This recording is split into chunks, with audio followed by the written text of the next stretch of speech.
My name is John Baillie. I became a naval officer and went flying. I left the Navy at 30 and became a bean counter. In 1974, the stock market was down, but the oil business was becoming exciting. The bank I worked for sent me to manage an investment they had made in Aberdeen. I lived there with my second wife for 28 years before coming to Germany. In 1988, the violence in Northern Ireland was very bad, and I began to think of writing about it.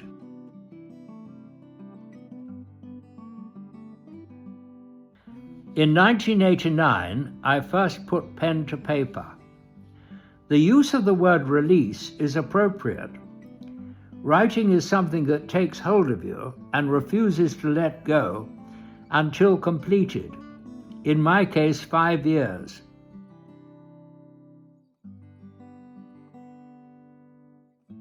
It took me a long time to determine that there was sufficient material to warrant another book.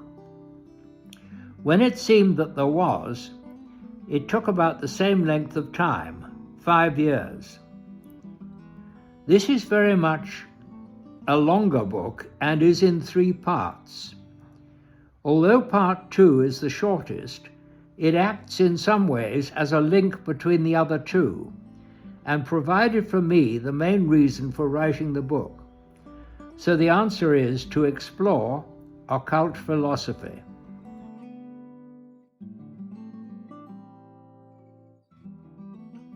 In biography, writing of good fortune is pleasant, but everyone knows failure. Facing up to it and writing about it is a challenge. Beyond that, the planning of a long book is a challenge. Keeping control of the sheer volume of data is not for the faint-hearted. In part 1, I was able to make use of diaries, letters, and emails. Part 2 required much reading and the complete translation from the German of one source. The research for part 3 has taken, on and off, most of my life, but at an essentially leisurely pace, interspersed with bouts of frenetic activity. I wanted to combine memoir with atheistic belief and family history stretching back in time many years. My first decision was to expand an obituary, write it in the third person, and give it a facetious title. A rehearsal, or gin in the afternoon, was sent to some friends by email. To have included in part 2 the modern aspects of occult philosophy, such as the mysteries of Rennes-le-Château, readers might conclude that I was privy to a source of untold wealth, which regrettably I am not. For safety's sake, therefore, my writing is restricted to the religious aspects only. In part 3, on the other hand, I decided to include all the letters written by the 5 brothers. This has led to a slower read and a gargantuan one.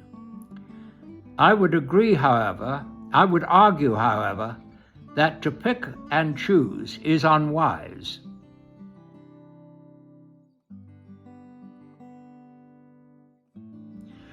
My publisher provided in-depth editing, which led to discussion, changes in structure, changes in content, and further editing. By and large, it was decided to leave the letters as they stood, and in some cases this has meant retaining language offensive to readers of today.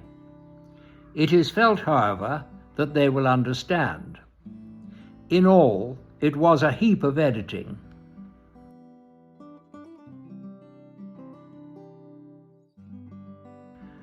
I hesitate to answer this question because I have never written a novel and doubt that I could. Creative writing in this genre requires inspiration I know nothing of. I can only say that in the field I have twice tackled, careful planning of the structure is indispensable.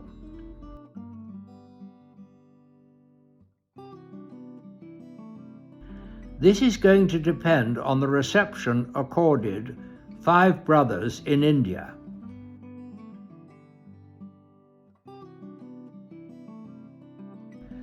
I'm not sure proud is quite the right word. I am certainly relieved it is finished. It was worth the effort because I enjoyed doing it, and because through exploration I found out things that before I had only dimly suspected.